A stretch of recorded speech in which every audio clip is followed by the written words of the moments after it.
नमस्कार दोस्तों, मैं हूं शिवम पांडे और आपका स्वागत करता हूं आपके अपने चैनल ट्रिक पॉइंट में।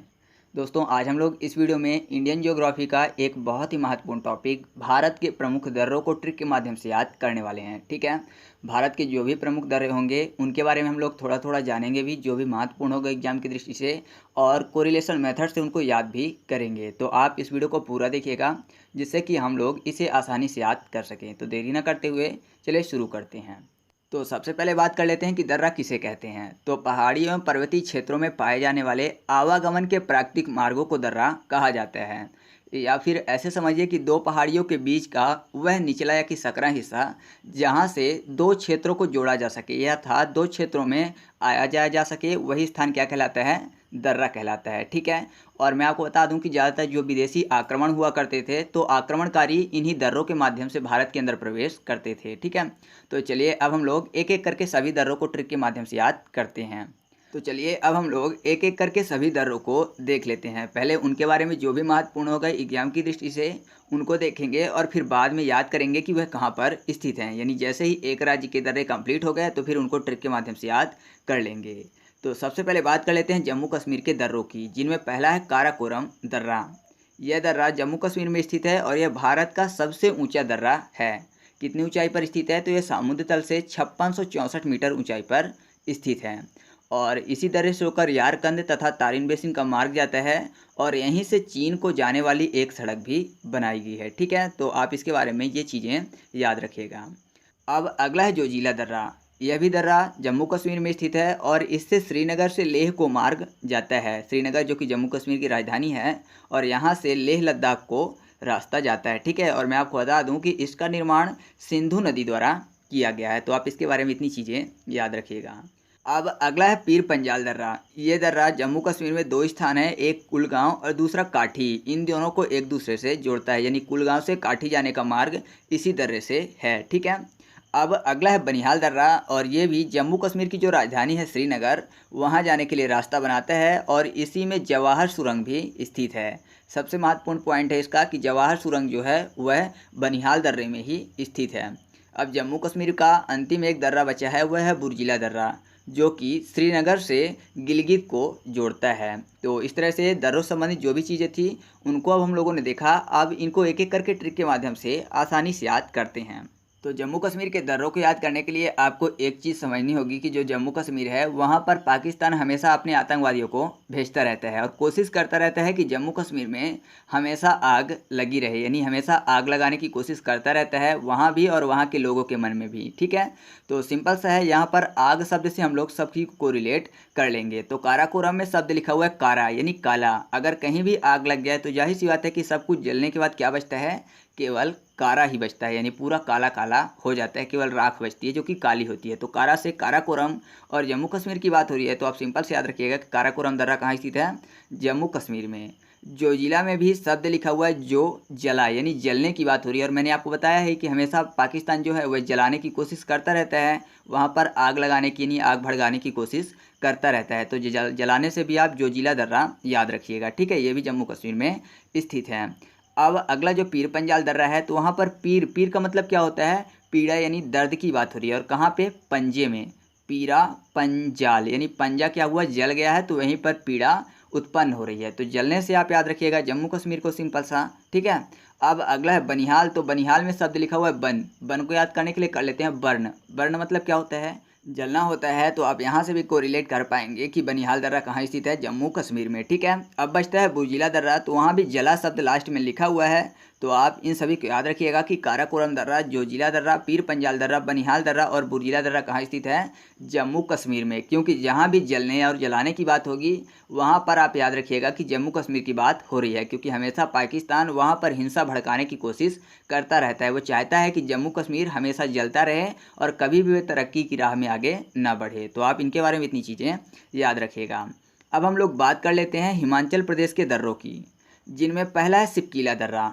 ये जो दर्रा है यह शिमला को तिब्बत से जोड़ता है, ठीक है। और मैं आपको बता दूं कि यह दर्रा जो है इसका निर्माण सतलज नदी द्वारा किया गया है। सिंपल सा आप याद रखिएगा कि जो सतलज नदी हैं वह इसी दर्रे से होकर निकलती हैं। एग्जाम में कई बार क्वेश्चन पूछा गया है कि सतलज नदी किस दर्रे से होकर निकलती हैं, तो सही जवाब क्या होगा, शिपकीला दर्रा। और इससे पहले मैंने आपको सिंधु नदी का बताया था जो कि जोजिला दर्रा से होकर निकलती हैं, यानी जोजिला दर्रा उनके रास्ते में आता है।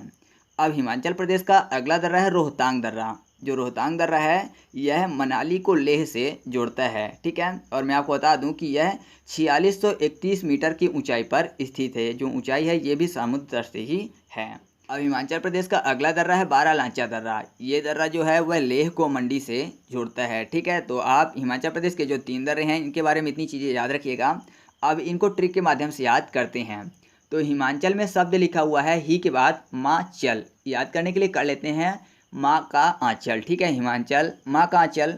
और शिपकीला में सब छिपा हुआ है छिपकीली। बारालांचा में बड़ा शब्द लिखा हुआ है और रोहतांग में राहत शब्द लिखा हुआ है। तो अगर कोई भी व्यक्ति है जो कि छिपकली से डरता है, नहीं भी डरता है, तो अगर कोई बड़ी सी छिपकली है तो जाहिर सी बात है कि वो डर जाएगा। कोई बच्चा होगा तो क्या करेगा कि वह जाके माँ के आंचल में छिप जाएगा, है ना। यानी बड़ी सी छिपकली देखी उसने तो गया और माँ के आंचल में डर के मारे छिप गया। और जैसे ही माँ के आंचल में छिप गया तो अब उसको क्या मिल गई, राहत मिल गई कि अब वह बच जाएगा। तो छिपकली थी बड़ी सी, तो छिपकली से हो गया शिपकीला दर्रा। और फिर बड़ी थी तो बड़ी से हो गया बारालांचा दर्रा। और राहत कब मिली, जब माँ के आंचल में छिप गया, तो राहत से रोहतांग और माँ के आंचल से हिमाचल प्रदेश, ठीक है।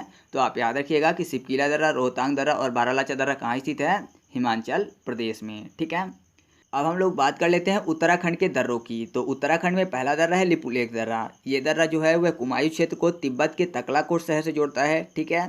फिर है माना दर्रा जो कि उत्तराखंड को तिब्बत से जोड़ता है। और फिर है नीति दर्रा, ये भी उत्तराखंड को तिब्बत से जोड़ता है। और मैं आपको बता दूं कि यह मानसरोवर और कैलाश जाने का रास्ता भी बनाता है। तो अब हम लोग इन तीनों को उत्तराखंड से याद करने की कोशिश करते हैं। तो यहाँ पर लिपुलेख में एक शब्द लिखा हुआ है लिखूं लेख, यानी कोई भी व्यक्ति बोल रहा है कि मैं लेख लिखूं, तो जाहिर सी बात है लेख यानी ऐसे की बात हो रही है और लिखने को बोल रहा है। तो पूरा का पूरा लेख किसी को याद हो या ना हो, लेकिन अगर किसी का लेख लिखा हुआ है तो जाहिर सी बात है कि उसको उतारने में बहुत ही आसानी होगी। तो कोई व्यक्ति है जो कि लेख लिखने को बोल रहा है तो जाहिर सी बात है कि या तो वह खुद से लिखेगा या फिर किसी का लिखा हुआ लेख को उतार लेगा। तो उतारने से उत्तराखंड और लिखू लेख से लिपुलेख दर्रा। तो लिपुलेख दर्रा कहाँ स्थित है, उत्तराखंड में। अब अगला है माना दर्रा, ये भी स्थित है उत्तराखंड में। तो उत्तरा में शब्द लिखा हुआ है तारा, उत्तरा यानी तारा शब्द लिखा हुआ है। तो अगर मैं आपसे पूछूं कि तारों की संख्या कितनी है, यानी आसमान में तारों की संख्या कितनी है, तो आप नहीं बता पाओगे क्योंकि काउंट नहीं किया जा सकता। तो हम लोग कुछ मान लेते हैं कि लगभग इतने होंगे, यानी कोई भी संख्या मान ली गई कि लगभग इतने होंगे और इतने से ज़्यादा हो सकते हैं, तो मान के चलते हैं, ना कि कोई भी फिक्स होता है। तो मान से माना दर्रा। तो आप याद रखिएगा कि माना दर्रा भी कहाँ स्थित है, उत्तराखंड में। अब अगला है नीति दर्रा। तो यहाँ भी उत्तराखंड में तारा शब्द लिखा हुआ है। आपको पता है कि तारे कब दिखते हैं, ज़्यादातर रात में, ठीक है। तो तारे रात में दिखते हैं और नींद भी रात में आती है, तो नींद से नीति दर्रा। तो नीति दर्रा भी कहाँ स्थित है, उत्तराखंड में। तो आप याद रखिएगा लिपुलेख, माना और नीति दर्रा स्थित हैं उत्तराखंड में। अब हम लोग बात कर लेते हैं सिक्किम के प्रमुख दर्रों की, जिनमें पहला है नाथुला दर्रा जो कि दार्जिलिंग तथा चुम्बी घाटी होकर तिब्बत जाने का रास्ता देता है। और मैं आपको बता दूं कि जो चुम्बी नदी है वह इसी दर्रे से होकर गुजरती है। अब अगला है जलेलपा दर्रा, ये भी भूटान जाने का रास्ता देता है और इसका निर्माण तीस्ता नदी द्वारा किया गया है, ठीक है। तो अब दोनों को याद कर लेते हैं कि सिक्किम से कैसे ये दोनों को रिलेट होंगे। तो यहाँ पर नाथुला में शब्द लिखा हुआ है ना तौला, ठीक है, नाथुला ना तौला। और जलेलपा में शब्द छिपा हुआ है जलेबी। सिंपल से याद रखिएगा, जलेलपा को जलेबी और नाथुला को ना तौला। तो अगर कहीं भी आप जलेबी लेने जाते हो और किसी ने जलेबी को नहीं तौला तो जाहिर सी बात है कि आप उसको पैसे नहीं दोगे, यानी कोई भी जलेबी तौल के आपको नहीं दे रहा है तो आप उसको पैसे भी नहीं दोगे, यानी सिक्के नहीं दोगे। तो सिक्के से सिक्किम, ठीक है। तो आप ऐसे याद रखिएगा, नाथुला दर्रा और जलेलपा दर्रा कहाँ स्थित है, सिक्किम में, ठीक है। अब बात कर लेते हैं अरुणाचल प्रदेश के दर्रों की, जिनमें पहला है यांग्याप दर्रा जो कि ब्रह्मपुत्र नदी जो है वह भारत में इसी दर्रे से होकर प्रवेश करती हैं, ठीक है। तो आप इसके बारे में यही महत्वपूर्ण चीज़ें याद रखिएगा। बाकी जो अरुणाचल प्रदेश के दर्रे हैं उनमें कुछ भी महत्वपूर्ण नहीं है, तो उनको हम लोग ट्रिक के माध्यम से याद करेंगे। तो अरुणाचल प्रदेश के और जो दर्रे हैं उनमें है बोमडीला दर्रा, दीफू दर्रा और पांग साई दर्रा। तो इन सभी को याद करते हैं अरुणाचल प्रदेश से कोरिलेट करके। तो यांग्याप में एक शब्द लिखा हुआ है लास्ट में, क्या? गायब। ठीक है, यांग्याप गायब शब्द लिखा हुआ है, और बोमडीला में शब्द लिखा हुआ है बॉम। तो अगर कहीं भी बॉम है तो जाहिर सी बात है उसको देख के लोग क्या करेंगे? रन करेंगे। तो रन से हो जाएगा अरुण, RUN, अरुण। ठीक है, तो आप ऐसे याद रखिएगा कि बॉम को देख के क्या किए? वहाँ से गायब हो गए, या फिर ऐसा कह सकते हैं कि दफ़ा हो गए। कैसे दफ़ा हो गए? अपने पग से। पग मतलब पैर होता है, तो पग से दफ़ा हो गए। तो पग से हो गया पांग साई दर्रा, दफ़ा से हो गया दीफू दर्रा, और गायब हो गए तो गायब से ज्ञाप अर्थात यांग्याप दर्रा, और बम को देख के ऐसा हुआ था तो बम से बोमडीला दर्रा। और रन को याद करने के लिए आप अरुण कर लीजिएगा, तो सिंपल सा आप ऐसे याद रख पाएंगे कि बोमडीला दर्रा, यांग्याप दर्रा, दीफू दर्रा और पांग साई दर्रा कहाँ स्थित है? अरुणाचल प्रदेश में। क्योंकि जैसे ही बॉम्ब को देखा तो वहाँ से लोग क्या हुए? रन करके अपने पग से गायब हो गए, यानी दफ़ा हो गए। तो दफ़ा से दीपू, पग से पांग्या, गायब से यांग्याप, और बॉम्ब को देख के तो बॉम्ब से बोमडीला, और रन करके तो रन से अरुणाचल प्रदेश। ठीक है, अब हम लोग बात कर लेते हैं महाराष्ट्र के दर्रों की, जिनमें पहला है भोरघाट दर्रा। ये दर्रा जो है ये कोलकाता को मुंबई से जोड़ता है। ठीक है, और अगला है थालघाट दर्रा। ये दर्रा जो है ये नासिक को मुंबई से जोड़ता है। तो आप इसके बारे में इतनी चीज़ें याद रखिएगा। अब हम लोग इनको ट्रिक से याद करते हैं।